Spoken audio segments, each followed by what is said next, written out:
तो कहीं ना कहीं यहाँ पे टैक्स का चोरी होता था। कंपनी नहीं है, अगर देखिए यही लोग का अगर कोई कंपनी होता ना तो इसमें यहाँ पर collected tax is deposited with the government आया 37.23। ये हमारा क्या हो गया, ये हमारा हो गया TCS। पैसे अब पैसे कब काटेंगे, जब किसी को पेमेंट करते हैं उस टाइम हम लोग पैसे काट लेते हैं। हाय एवरीवन, आप सभी का और एक नए वीडियो में स्वागत है।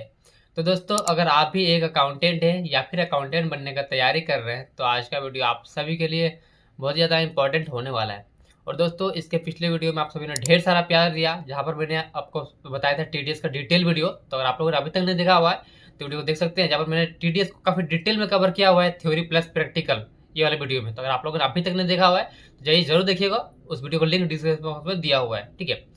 तो दोस्तों, आज की इस वीडियो में हम लोग TDS एंड TCS को काफी डिटेल में कवर करने वाले हैं। जैसे कि आप सभी के मन में ढेर सारे सवाल रहते होंगे, TDS क्या है, TDS कब करता है, क्यों करता है, किसका करता है, ऐसे ढेर सारे सवाल आप सभी के मन में रहते होंगे, मुझे पता है। तो आज की इस वीडियो में काफी डिटेल में कवर करने वाले हैं, तो आप लोग लास्ट तक बने रहेगा। हो सकता है वीडियो थोड़ा लंबा बन जाएगा क्योंकि काफी कुछ ज्यादा इन्फॉर्मेशन इस वीडियो में रहने वाला है। तो चलिए वीडियो को स्टार्ट करते हैं जल्द से जल्द। तो चलिए सबसे पहले समझते हैं why government need to deduct TDS and TCS, यानी कि गवर्नमेंट TDS एंड TCS को क्यों डिडक्ट करती है। देखिए सबसे पहले मान के चलते हैं, यहाँ पे सपोज मैं आपको एग्जांपल देना चाहूँगा। देखिए यहाँ पे जैसे कि हमारे पास एक फाइनेंशियल ईयर है, जैसे कि अभी चल रहा है financial year 2024-25, right. Next financial year क्या आएगा, तो हमारा आएगा 25-26, जिसे हम बोलते हैं असेसमेंट ईयर। यानी कि देखिए जैसे कि अभी करंट ईयर चल रहा है 24-25, तो अभी के लिए जो हमारा असेसमेंट ईयर क्या हो गया, 25-26 हो गया, ठीक है। देखिए गवर्नमेंट को पैसे चाहिए होते हैं, ढेर सारे पैसे चाहिए होते हैं खर्चे करने के लिए। तो देखिए क्या होता है, बेसिकली देखिए रूल क्या है, जैसे कि 2024-25 का भी चल रहा है फाइनेंशियल ईयर।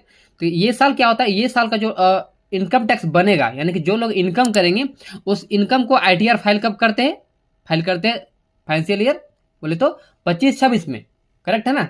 जिसे बोलते हैं असेसमेंट ईयर, यानी कि 24-25 जो भी आपने कमाया इस साल में, इस फाइनेंशियल ईयर में जो भी आपने पैसा कमाया उसको आपको गवर्नमेंट को पे करना है इनकम टैक्स के रूप में 25-26 में, राइट।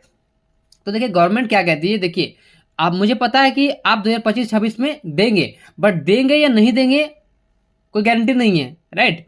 तो इसलिए देखिए यहाँ पे क्या करती है गवर्नमेंट, बोलती है कि देखिए हमें तो खर्चा करने हैं, बहुत सारा हमारे खर्चे होते हैं।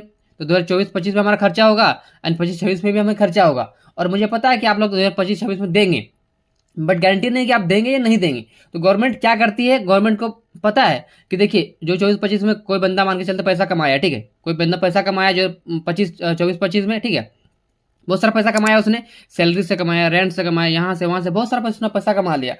लेकिन यहाँ पर देखिए उसने 24-25 में पैसा तो बहुत सारा कमा लिए, बट इसको इनकम टैक्स फाइल कब करेगा, 25-26 में, राइट। और वो गवर्नमेंट को पैसे देगा, बट ये गारंटी नहीं है गवर्नमेंट को। गवर्नमेंट को ये पता है कि पैसे देगा या नहीं देगा, क्या गारंटी है इसका। अगर ये पैसे लेकर अगर विदेश भाग गया तो हो सकता है कि नहीं हो सकता है, बिल्कुल हो सकता है। तो गवर्नमेंट क्या बोलती है, देखिए कोई बात नहीं, आप देखिए 25-26 में जो टैक्स हमें देने वाले थे ना, जो हम इनकम टैक्स हमें देने वाले थे, एक काम करिए आप मुझे अभी दे दीजिए, यानी कि 24-25 में मुझे दे दीजिए। किस रूप में, एज अ TDS TCS के रूप में।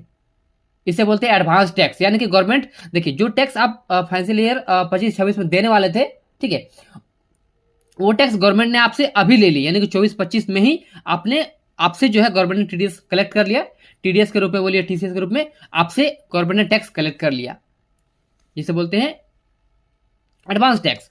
क्यों कटा गया, समझ में आया।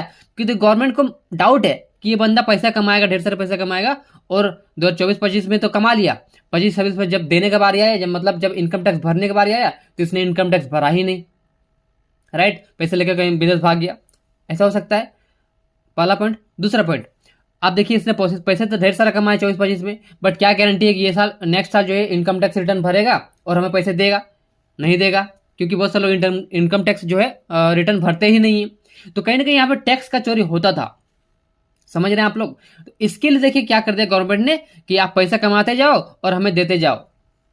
इससे बोलते हैं TDS, यानी कि आप कहीं से भी आपको कुछ भी इनकम हुआ, आपने इनकम किया, गवर्नमेंट को पे करते जाइए, पे करते जाइए, और लास्ट में जब आप ITR फाइल करेंगे तो आपको, अगर आपका टैक्स लायबिलिटी नहीं बनता है तो गवर्नमेंट आपको पैसे रिफंड कर देगी। समझ रहे हैं आप लोग। यानी एक तरह से आपने पैसा गवर्नमेंट को एडवांस में टैक्स जमा कर दिया हुआ है, एक साल पहले का ही। यानी कि आप देने वाले थे 25-26 में, बट आपसे गवर्नमेंट ने 24-25 में ही ले लिया हुआ है, समझ गए।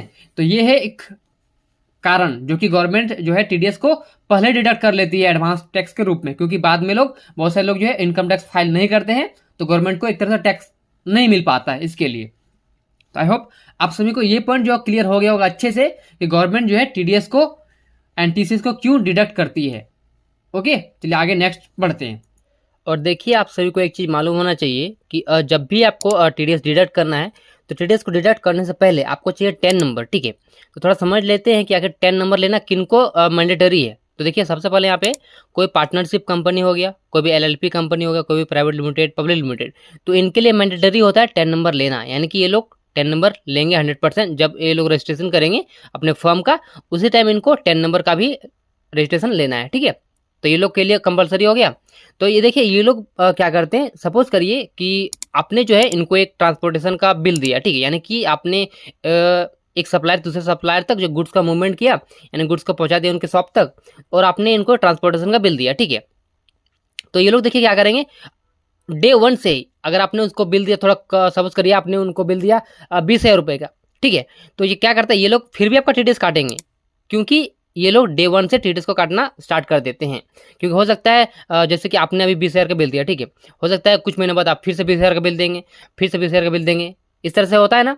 तो ये लोग ये क्राइटेरिया कभी नहीं देखते हैं कि आखिर क्राइटेरिया आपका, जैसे कि बोला जाए तो क्राइटेरिया क्या है, फ्रेड के केस में बात करें तो क्राइटेरिया 30,000 रुपये का, राइट। बट ये लोग क्राइटेरिया को नहीं देखते हैं, क्योंकि हो सकता है 1 महीना 2 महीने बाद वो क्राइटेरिया पूरा हो जाएगा, है ना। क्योंकि क्राइटेरिया तो पूरा साल का है ना, इसके लिए ये लोग टीडीएस को काटना डे 1 से स्टार्ट कर देते हैं। और अगर आप लोग भी इन सब में से किसी भी कंपनी में काम करते हैं, तो आप लोग को भी डे 1 से टीडीएस को डिडक्ट करना। तो चलिए अब बात करते हैं प्रोप्राइटरशिप का। देखिए, इसमें क्या होता है, अगर आपका टर्नओवर 1 करोड़ या उससे ज़्यादा है, ठीक है, तो उस केस में क्या होता है, आपको 10 नंबर लेना मैंडेटरी है, तभी जाके आप टीडीएस किसी का भी डिडक्ट कर सकते हैं, समझ गए। अगर आपका टर्नओवर 1 CR से कम है, तो फिर आपके लिए 10 नंबर लेना कंपलसरी नहीं है, यानी कि आपको टीडीएस नहीं काटना है, सिंपल समझिए, ठीक है। नेक्स्ट है प्रोफेशन यानी कि कोई भी आप सर्विस देते हैं, जैसे कि आप सीए हैं या फिर कोई लॉयर हैं, कोई डॉक्टर हैं। उस केस में क्या होता है, अगर आपका टर्नओवर 50 लाख या उससे ज़्यादा का है, तो उस केस में भी आपको 10 नंबर लेना कंपलसरी है, यानी कि आप टीडीएस डिडक्ट कर सकते हैं किसी का भी, अगर वो उस क्राइटेरिया फॉलो किया तो। आई होप आप सभी को ये सारे पॉइंट्स क्लियर हो गए होंगे। तो देखिए, आप इन सब में से किस कंपनी में काम करते हैं, उसके हिसाब से जो है आपको टीडीएस का डिडक्शन करना है या नहीं करना है, आपको पता चल जाएगा, ठीक है। चलिए आगे बढ़ते हैं। देखिए नेक्स्ट है, who is responsible to deduct TCS versus TCS, यानी कि टीडीएस को कौन डिडक्ट करेगा एंड टीसीएस को कौन डिडक्ट करेगा। चलिए इसको थोड़ा समझ लेते हैं। देखिए, कोई हमारे एक कंपनी है रितिका प्राइवेट लिमिटेड, जो कि एक सेलर है, यानी कि सामान सेल करती है, यानी कि कुछ भी कंपनी हो सकती है, ठीक है। तो क्या करता है, कंपनी सेल करती है, कंपनी सेल नहीं करती है, कोई गुड्स सेल करती है, ठीक है, कोई गुड्स ये सेल करती है, ठीक है। तो सेल करती है तो किसी कस्टमर को सेल करेगी ना, राइट है। एंड क्या गुड्स, ये कुछ गुड्स को भी सेल कर सकती है या फिर कोई सर्विस को भी सेल कर सकती है, राइट। यहाँ तक क्लियर है कि कोई रितिका नाम से एक कंपनी है, वो क्या करते हैं, गुड्स एंड सर्विसेज को सेल करती है, ठीक है। किसको सेल करेगी, तो अपने कस्टमर को सेल करेगी, सिंपल सी बात है ना। तो इसने कुछ भी सामान जो है सेल किया रोशन इंडस्ट्रीज को, जो कि इसका कस्टमर है, यानी बायर हो गया, यानी इसका कस्टमर हो गया, राइट। इतना तक क्लियर है, यानी कि इसने इसको सेल किया। ओके, आगे बढ़ते हैं। अब देखिए, ये फिर क्या करेगा, रोशन क्या करेगा, ये इसको पेमेंट करेगा, क्योंकि देखिए इससे जब इसने सामान खरीदा, यानी कि रोशन ने रितिका से सामान खरीदा, राइट, तो सामान के बदले में तो कुछ इसको देना पड़ेगा ना। तो बेसिकली क्या करते हैं, सबको देते हैं पेमेंट, यानी कि हमने सामान लिया, उसके बदले हमने पेमेंट दिया, राइट। ये सर्कल चलता है ना। अब देखिए यहाँ पर कैसे क्या काम करता है। देखिए, अब हम क्या करेंगे, पेमेंट देंगे। तो पेमेंट का देने का मतलब हो गया, पहले ये समझिए टीडीएस। टीडीएस का फुल फॉर्म क्या होता है, टैक्स डिडक्टेड एट सोर्स, यानी कि डिडक्शन, यानी कि डिडक्ट, काटना पैसे। अब पैसे कब काटेंगे, जब किसी को पेमेंट करते हैं उस टाइम हम लोग पैसे काट लेते हैं, राइट। सही बात बोल रहा हूं मैं। जैसे कि सपोज करिए आपका जो है सैलरी मिला, ठीक है, तो आपको कभी कभी क्या होता है, सैलरी में से आपका टीडीएस को काट लिया जाता है, यानी कि आपके इनकम में से आपका पैसा काट लिया गया, आपका इनकम को डिडक्ट कर लिया गया कुछ पैसे को। इसे बोलेंगे टैक्स डिडक्टेड एट सोर्स, यानी कि जो उसे पैसा मिलने वाला था, रितिका को पैसे मिलने वाले थे ना, तो जितना पैसा मिलने वाला था उसको उतना पैसा नहीं मिला, यानी उसका पैसा कट गया। तो इसका पैसा कौन काटा, सिंपल से बोलेंगे तो देखिए, जो पेमेंट करता है वो काटेगा टीडीएस। आप लोग समझिए, ठीक है। हम किसी को सपोज करिए आप किसी को पेमेंट कर रहे हैं तो आपका रिस्पॉन्सिबिलिटी है टीडीएस को काटना। अब कब काटना है हम लोग आगे देखेंगे, इसका क्राइटेरिया भी होता है। ऐसा नहीं कि आप सबका टीडीएस काटना शुरू कर दे, ऐसा नहीं करना है। एक क्राइटेरिया दिया गया गवर्नमेंट की तरफ से, आपको उस क्राइटेरिया के अंतर्गत अगर कोई भी आता है तो आपको टीडीएस उसका काटना है। समझ गए? यानी कि सिंपल समझिए, आप किसी को जब पेमेंट करेंगे तो उसका टीडीएस आपको काटना है। कब काटना है, क्राइटेरिया देख के आपको काटना है, आगे देखेंगे। समझ में आगे? इतना तक क्लियर है? ओके, आगे बढ़ते हैं। देख सकते हैं यहाँ पे, तो यानी कि रोशन किसी को पेमेंट करेगा तो रोशन टीडीएस काटेगा, किसका? इसका टीडीएस काटेगा। इतना तक क्लियर है? ओके, आगे बढ़ते हैं। देखिए नेक्स्ट यहाँ पे टीसीएस। टीसीएस क्या होता है? टीसीएस का फुल फॉर्म क्या होता है? Tax collected at source. इसका मतलब क्या हो आप देखिए, इस केस में देखिए, यहीं पे देखिए दोनों चीज है आपको समझ में आ जाएगा कि टीडीएस आपको समझ में आ गया होगा। आई होप टीडीएस आपको समझ में आ गया होगा। टीडीएस कौन काटता है? तो जो पेमेंट करेगा वो काटता है। अब देखिए आप लोग सोच रहे होंगे टीडीएस का जो डिडक्ट कैसे करते हैं, यानी कि उसका कैलकुलेशन कैसे करते हैं, टीसीएस का कैलकुलेशन कैसे करते हैं, वो सब भी आगे देखेंगे हम लोग। कि एक एग्जांपल की तरफ से मैंने आप सभी के लिए ढेर सारे इनवॉइस लेके आए हुए हैं, प्लस मैंने टीडीएस का जो रिसिप्ट है, जो पेमेंट करने के बाद रिसिप्ट डाउनलोड होता है, मैंने उसे भी आपके सामने लाया हुआ है ताकि आगे आपको समझा सकूं। ठीक है, तो यहां तक समझिए। तो टीसीएस कौन कलेक्ट करता है? बोल सकते हैं कि एक तरह से हमारा सेलर जो भी सामान सेल करेगा उसका रिस्पॉन्सिबिलिटी होता है टीसीएस को कलेक्ट करना। ठीक है, इसे कैलकुलेशन कैसे करेंगे आगे देखेंगे। क्लियर है? चलिए आगे बढ़ते हैं। नेक्स्ट यहाँ पर टीडीएस यानी कि tax deducted at source, and यहाँ पे है TCS tax collected at source. दोनों के बीच थोड़ा डिफरेंस देख लेते हैं, क्या रेट है क्या सेक्शन है। ठीक है, देखिए सबसे पहले यहाँ पे टीडीएस एनी इंडिविजुअल और entity making a specified payments such as salary, rent, professional fees, commission etcetera. यानी मैंने पीछे आपको बताया कि जब भी आप किसी को पेमेंट करेंगे, देखिए एनी इंडिविजुअल और एंटिटी यानी कि कोई भी इंडिविजुअल पर्सन हो सकता है, कोई भी कंपनी हो सकता है। ठीक है, अगर वो किसी एक स्पेसिफाइड पेमेंट को करता है, जैसे कि salary, rent, professional fees, commission, यानी ये सब का जब पेमेंट करेगा वो, तो उसको टीडीएस काटना है। उसका क्राइटेरिया क्या है वो भी आगे देखेंगे। समझ गए? ये चीज मैंने आपको ऑलरेडी थोड़ा पहले भी बताया कि जब भी हम किसी को पेमेंट करते हैं तो पेमेंट करने वाले पर्सन के ऊपर रिस्पॉन्सिबिलिटी होता है टीडीएस को डिडक्ट करना। गवर्नमेंट ने ये बोला हुआ है। ठीक है, आगे बढ़ते हैं। नेक्स्ट है पेमेंट्स। अब पेमेंट्स किस तरह के पेमेंट्स को हम करेंगे तो टीडीएस काटेंगे, वो भी देख लेते हैं। देखिए सबसे पहले सैलरीज। तो जब भी आप किसी को सैलरी पे करते हैं, ठीक है, तो उसका भी देखिए इनकम टैक्स जो स्लैब है उसके अकॉर्डिंग आपको देख के उसका टीडीएस को काटना होता है। ठीक है, जिसमें क्या होता है 192 सेक्शन अप्लाई होता है। इसको हम लोग आगे डिटेल में और कवर करेंगे। यहाँ पर मैंने आपको एक्सेल सीट में थोड़ा एग्जांपल भी कैलकुलेशन करके दिखाया हुआ है। ठीक है, ओके, नेक्स्ट आगे बढ़ते हैं। Next contract payments. अब देखिए आप किसी को कॉन्ट्रैक्टर हायर कराए हुए हैं, सपोज आप किसी एक मैन्युफैक्चरिंग कंपनी आपका है एंड आपने किसी कॉन्ट्रैक्टर को हायर किया हुआ, 2 4 5 6 10 कॉन्ट्रैक्टर को हायर किया हुआ है। ठीक है, जो लोग सबको मिलकर काम करते हैं आपके लिए कॉन्ट्रैक्ट बेसिस पे। तो देखिए वहां पर क्या करना होता है, आपको उसका टीडीएस काटना होता है, बट कब काटना होता है देखिए। तो चलिए आप थोड़ा पैकिंग कॉन्ट्रैक्टर को भी समझ लेते हैं आखिर ये होता क्या है। देखिए सपोज करिए आपने कुछ लोगों को कॉन्ट्रैक्टर बेसिस पे रखा हुआ है काम करने के लिए। ठीक है, तो देखिए कॉन्ट्रैक्ट बेसिस पे आपने उन लोगों को रखा हुआ है, तो वो लोगों ने सपोज आपको जो है, यानी उन लोगों को पैकिंग कॉन्ट्रैक्टर्स ने आपको इनवॉइस दिया कि ये हमारा इनवॉइस है 1 महीने का। तो सपोज करिए 1 महीने का इनवॉइस उन लोगों ने आपको दिया 35,000 रुपीज। ठीक है, तो आपको क्या करना है, पेमेंट करना है, बट यहाँ पे आपको उसका टीडीएस भी काटना है। क्यों? क्योंकि गवर्नमेंट ने बोल के रखा है कि सिंगल बिल 30,000 या उससे ज्यादा का अगर होता है 1 साल में तो आपका टीडीएस डिडक्ट करना है। समझ गए? एक वाला पॉइंट हो गया। दूसरा पॉइंट, या तो इसमें और एक एग्रीगेट टर्नओवर बोल सकते हैं 1 लाख रुपीज, यानी कि 1 लाख रुपीज तक का या उससे कम का पेमेंट करते हैं तो आपको टीडीएस नहीं काटना है। तो यहाँ पे समझ गए? क्योंकि देखिए पैकिंग कॉन्ट्रैक्टर वाले क्या कर सकते हैं, आपको कभी 5,000 का बिल देंगे, कभी 10,000 का बिल देंगे, कभी 20,000 का बिल देंगे, छोटा छोटा बिल दे सकते हैं ना।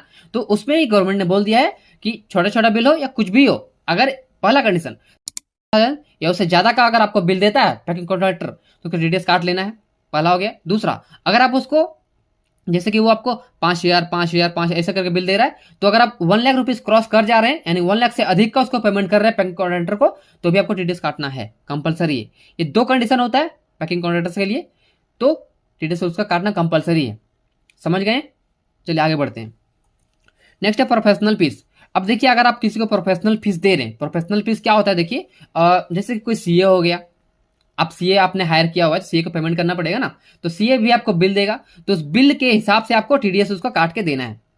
इसका लिमिट क्या है 30,000 रुपीज। ठीक है, और देखिए मैंने यहाँ पे 2% भी लिखा हुआ है, तो 2% आखिर किसके लिए देखिए, जैसे कि टेक्निकल सर्विस जो होते हैं, जैसे कि कोई इंजीनियर हो गया, आपने इंजीनियर से कंसल्टेंसी लिया हुआ है, तो उन सब केसेस में आपको 2% डिडक्ट करना होता है। और प्रोफेशनल फीस में जैसे कि कोई सीए हो गया, डॉक्टर हो गया, लॉयर हो गया, उन सब में आपको 10% जो है टीडीएस काटना होता है। ठीक है, लिमिट क्या है, 30,000 रुपीज़ ईयरली। उससे ज़्यादा का पेमेंट करेंगे तो टीडीएस काटना कंपलसरी होता है। और देखिए अगर हम बात करें यहाँ पे, तो जितने प्राइवेट लिमिटेड होते हैं, private limited company, public limited company, partnership company और एलएलपी कंपनी, तो ये सब का रिस्पॉन्सिबिलिटी डे 1 से होता है। डे 1 से आपको टीडीएस काटना है, चाहे अमाउंट कुछ भी रहे। सिंपल सी बात है, ठीक है, क्योंकि इनका टीडीएस काटना कंपलसरी है। तो ये लोग जो है लिमिट नहीं देखती है, ठीक है, ये लोग पेमेंट जो टीडीएस काटना शुरू कर, जब भी पेमेंट करेगी टीडीएस काट के पेमेंट करती है। नेक्स्ट यहाँ पे रेंट एक्सीडिंग 2,40,000 रुपीज़। अब देखिए, अब किसी को आप रेंट का पेमेंट कर रहे हैं, ठीक है, और एक साल में आप उसको 2,40,000 या उससे अधिक का रेंट का पेमेंट कर रहे हैं, तो भी आपको टीडीएस काटना कंपलसरी है। जहाँ पर सेक्शन लगेगा 194I पर 10% टीडीएस काटना है। और पेन नंबर उसके पास नहीं है तो आपका 20% टीडीएस काटना है। ध्यान रखिए, इनमें से किसी भी केस में उसके पास अगर पेन नंबर नहीं है तो आपका 20% टीडीएस काटना होता है। अब देखिए आपने टीडीएस तो काट लिया, अब सोचेंगे आप लोग अब हम क्या करेंगे। तो देखिए अब क्या करना है आपको, इस जो आपने टीडीएस काटा उसको आपको गवर्नमेंट को पे करना है, राइट। उसके बाद से फिर क्या करना, देखिए यहाँ पे मैंने सिंपली लिखा हुआ, deducted tax is deposited with the government and the deductor must file TDS quarterly return. यानी कि जो आपने टीडीएस काटा हुआ है उसको आप गवर्नमेंट को पे कर दीजिए। उसके बाद से आप क्वार्टरली यानी कि 3-3 महीने में रिटर्न फाइल करते रहना है। तो चलिए अब तो टीसीएस को भी समझ लेते हैं। जैसे कि यहाँ पे लिखा tax collected at source.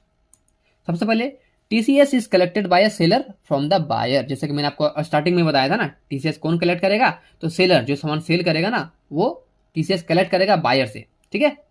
Next यहाँ पे sales of specified goods like, आप इसमें गुड्स कौन कौन से हैं देखिए, जैसे अल्कोहलिक हो गया, alcoholic liquor for human consumption, यानी कि कोई शराब वगैरह हो गया ना, तो शराब जब कोई सेल करता है तो उसके ऊपर उसको 1% टीसीएस कलेक्ट करना पड़ता है, ठीक है, और गवर्नमेंट को पे करना पड़ता है। नेक्स्ट यहाँ पर है स्क्रैप, जैसे कि कोई अगर आप स्क्रैप को सेल कर रहे हैं तो आप स्क्रैप के ऊपर भी आपको 1% टीसीएस कलेक्ट करना है।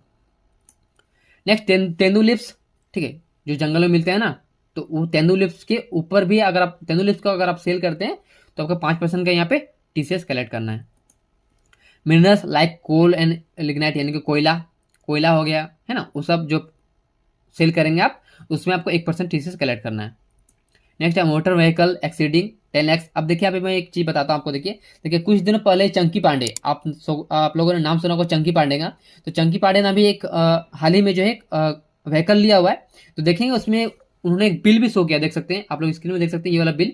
देखिए इस बिल में 1% यहाँ पे टीसीएस जो कलेक्ट किया गया, क्योंकि मोटर व्हीकल एक्सीडिंग 10 लाख, यानी कि 10 लाख से अधिक का अगर आप मोटर व्हीकल परचेज करते हैं तो उसके ऊपर आपको 1% जो है टीसीएस गवर्नमेंट को देना पड़ेगा, यानी कि वहां पर इनका 1% टीसीएस भी इनसे कलेक्ट किया गया था, ठीक है, देख सकते हैं स्क्रीन के ऊपर आप लोग।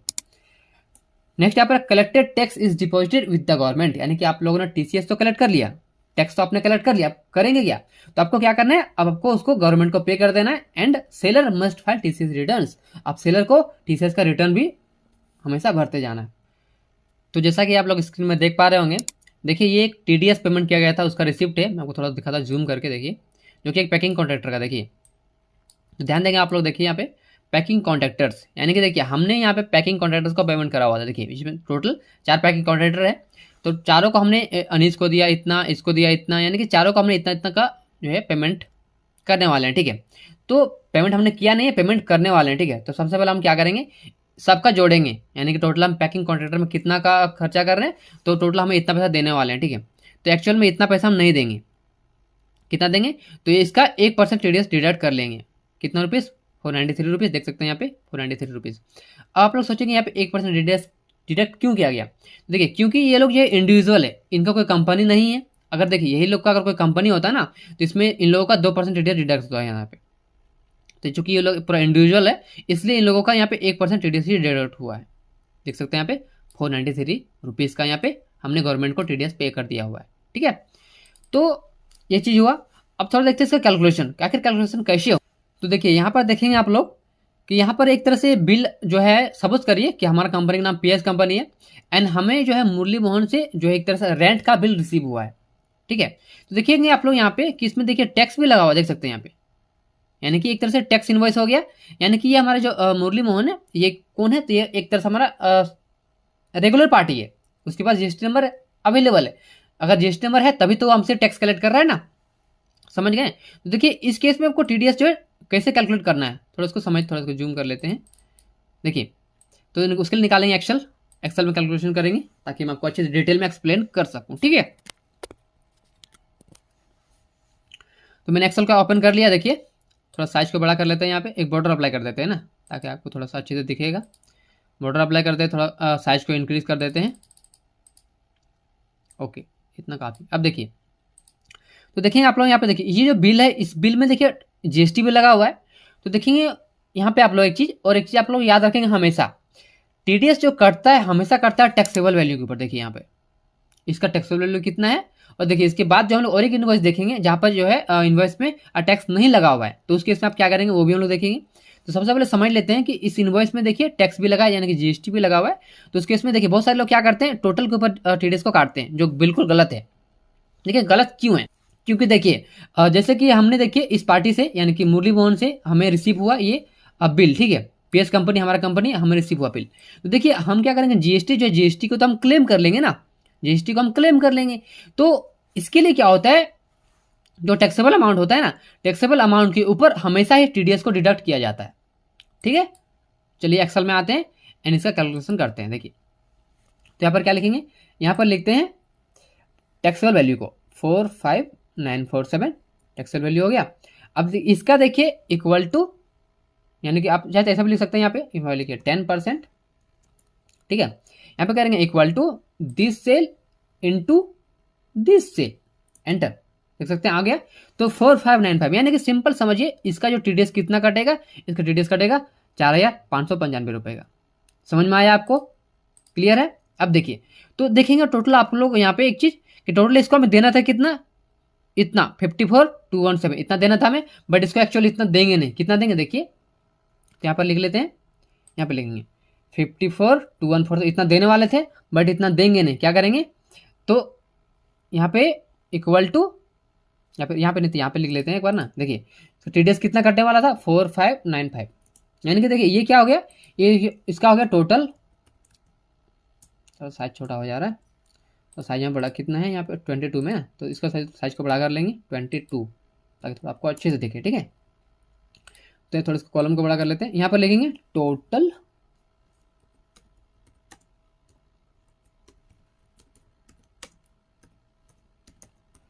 इनवॉइस का वैल्यू। तो टोटल इनवॉइस का वैल्यू कितना हो गया, यहाँ पे हो गया इतना। अब इसको टीडीएस यहाँ पे कट जाएगा, तो यहाँ पे टीडीएस लिखेंगे एंड इसके पे देखिए टोटल इक्वल टू जो टोटल देने वाले थे उसमें से टीडीएस को लेस कर देंगे और उसका पेमेंट करेंगे। तो उसको फाइनली हम इतना रुपये का देखिए पेमेंट करेंगे इस केस में, जहाँ पर उसने हमें टैक्स इनवॉइस दिया उस केस में, ठीक है। कितना पेमेंट करेंगे, इतना का उसको पेमेंट करेंगे। समझ में आया, आई होप आप सभी को समझ में आया होगा। चलिए नेक्स्ट देखते हैं यहाँ पे, जहाँ पर टैक्स यानी कि जीएसटी लगा हुआ नहीं है बिल में, तो आपको क्या करना है। तो देखेंगे ध्यान से आप लोग देखिए, यहाँ पे थोड़ा जूम कम कर लेते हैं। तो देखिए आप लोग यहाँ पे देखिए, यहाँ पर क्या है, एक पर्सन है, जिस पर्सन से हमें देखिए एक तरह से समझ लीजिए कि हमें रेंट का बिल रिसीव हुआ, देख सकते हैं यहाँ पे रेंट का बिल रिसीव हुआ। बट ध्यान देंगे आप लोग यहाँ पे देखिए इसमें टैक्स नहीं लगा हुआ है, यानी कि आरसीएम बेस पे ये टैक्स हमें खुद पे करना पड़ेगा, यानी कि हम रिसिपिएंट है, हमें गवर्नमेंट को टैक्स पे करना पड़ेगा जो जीएसटी बन रहा है इस पे आरसीएम के बेसिस पे, ठीक है। तो इस केस में हम उसका टीडीएस कैसे डिडक्ट करेंगे थोड़ा वो भी देख लेते हैं। आ जाते हैं फिर से एक्सेल में, ठीक है। तो अब देखिए आप लोग क्या करेंगे, यहाँ पे थोड़ा इसको इधर लेकर आते हैं, यहाँ पर देखिए लिखेंगे। तो यहाँ पर लिखेंगे इसका टोटल टैक्सेबल अमाउंट कितना है, यानी टैक्स तो इसमें है ही नहीं, ठीक है। तो इसका टोटल अमाउंट बात करते हैं, टोटल अमाउंट कितना है 67,500। तो अब लिखेंगे 67,500, ठीक है। टोटल हमें इतना देना था बट इतना देंगे नहीं, हम इसी को डायरेक्टली टीडीएस को डिडक्ट कर देंगे, ठीक है। तो यहाँ पे लिखेंगे 10% equal to this cell into this cell, ठीक है। कितना हो गया 6750, यानी कि इतना इसका हम टीडीएस काट देंगे, समझ रहे हैं। इसका इतना हम टीडीएस काट के उसको पेमेंट करेंगे। तो कितना पेमेंट करेंगे देख लेते हैं, यहाँ पे इक्वल टू टोटल कितना देने वाले थे इतना, उसमें से माइनस कर देंगे इसको, तो इसको हम फाइनली इतना रुपीज़ का ही पेमेंट करेंगे, क्योंकि ये जो बिल हमें रिसीव हुआ है इस पर्सन से क्यों रिसीव हुआ है, रेंट का बिल हमें, समझ में आया। तो जब जीएसटी नहीं लगा रहेगा बिल में तो आपको इस तरह से देखिए टीडीएस का कैलकुलेशन करना होता है। आई होप आप सभी को समझ में आया हो। अब चलिए नेक्स्ट आगे बढ़ते हैं टीसीएस का कैलकुलेशन कैसे करते हैं थोड़ा वो भी समझ लेते हैं। देखिए आप लोग यहाँ पे देखिए मैंने एक बिल लेके आया हुआ है, देखिए यहाँ पर देखिए आप लोग इसमें टीसीएस लगा है 0.1%। ओके, अब इससे कैलकुलेशन कैसे करेंगे थोड़ा वो भी देखते हैं एक्सेल में। तो नया सीट ले लेंगे यहाँ पे, देखिए तो थोड़ा इसको भी बॉर्डर लगा देते हैं, थोड़ा साइज को बड़ा कर देंगे ताकि आपको अच्छे से दिखे। ओके, तो देखिए टीसीएस जो कलेक्ट होता है किसके ऊपर होता है देख सकते हैं यहाँ पे। सबसे पहले आपको ये देखना है इसका टैक्सेबल अमाउंट कितना है, यानी कि बिना जीएसटी का अमाउंट कितना है। देखिए कितना 31,549, ठीक है, तो आपको यहाँ पे लिख लेना है 31,549, ठीक है। ये तो हमारा विदाउट जीएसटी हो गया। अब इसमें जीएसटी कितना लगा है तो देखेंगे आप लोग यहाँ पे 5678.82, 5678.82 ये जीएसटी हो गया, ठीक है। अब दोनों को जोड़ेंगे equal to this cell plus this cell, और डेसिमल पॉइंट नहीं है तो एक काम करते हैं सबसे पहले दोनों को सिलेक्ट करेंगे यहाँ पे एंड डेसिमल पॉइंट यानी कॉमा सेक्शन दे देंगे, ठीक है। तो देख सकते हैं यहाँ पे दोनों को जोड़ने पे इतना आ गया, यानी कि ये हमारा हो गया टैक्सेबल वैल्यू, यानी हमारा हो गया जीएसटी। यहाँ पे लिख देते हैं, अच्छा रहेगा।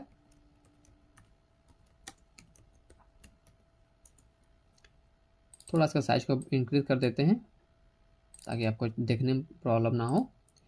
ये हो गया टैक्सेबल वैल्यू, ये हमारा हो गया जीएसटी, राइट। दोनों को हमने जोड़ लिया, इतना आया। अब इसके ऊपर आपको टीसीएस कलर करना होता है, ठीक है। तो यहाँ पे देखिए कितना है तो लिख लेंगे 0.1% लिख लेते हैं यहाँ पे, और इक्वल टू इतना हो गया, इतना मल्टीप्लाई इंटू 0.1%, कितना आया 37.23।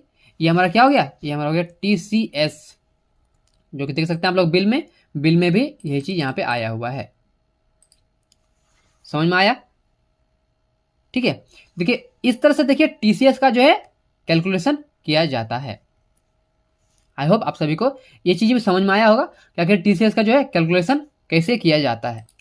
और आप लोग यहाँ पर देख सकते हैं जो टीडीएस का सेक्शन, ढेर सारे सेक्शंस होते हैं, उन सभी सेक्शंस के अकॉर्डिंग जो है टीडीएस को डिडक्ट करना होता है। जैसे कि बहुत सारे लोग पता नहीं होता है, ठीक है, कि आखिर सेक्शन उसका क्या है, उसका लिमिट क्या है, थ्रेशोल्ड लिमिट क्या है, उसमें रेट ऑफ टीडीएस काटने का रेट कितना है, तो वो सब आपको एक चार्ट मिलता है गवर्नमेंट की तरफ से, आप उसके देख के उसमें से आप लोग उसका टीडीएस को डिडक्ट कर सकते हैं, ठीक है। देख सकते हैं यहाँ पे ढेर सारी चीज़ें हैं, देखिए बहुत सारी चीज़ें हैं, बट उसमें से देखिए जो मैंने आपको पीछे बताया अभी 3-4 पॉइंट्स, वो सभी जो है बहुत ज़्यादा यूज में आते हैं, ठीक है, देख सकते। तो दोस्तों आई होप आप सभी को जो है अब अच्छे से क्लियर हो गया होगा टीडीएस एंड टीसीएस में क्या डिफरेंस होता है। मैंने काफ़ी डिटेल में इस वीडियो में आप सभी को समझाने का प्रयास किया। आई होप आप सभी को समझ में आया होगा। Thank you. और देखिए इस वीडियो के बाद भी अगर आपके मन में किसी भी तरह का और भी सवाल है तो आप नीचे कमेंट सेक्शन में हमसे पूछ सकते हैं। बाकी अगर आपको वीडियो अच्छा लगा तो वीडियो को लाइक जरूर करें, चैनल पर नए हैं पहले बार आए तो चैनल को सब्सक्राइब करें, साथ बेल आइकन जरूर प्रेस करें ताकि आपको नोटिफिकेशन हमेशा मिलते रहेंगे। तो दोस्तों वीडियो का अंत देखने के लिए बहुत बहुत धन्यवाद, मिलते हैं अगले वीडियो में।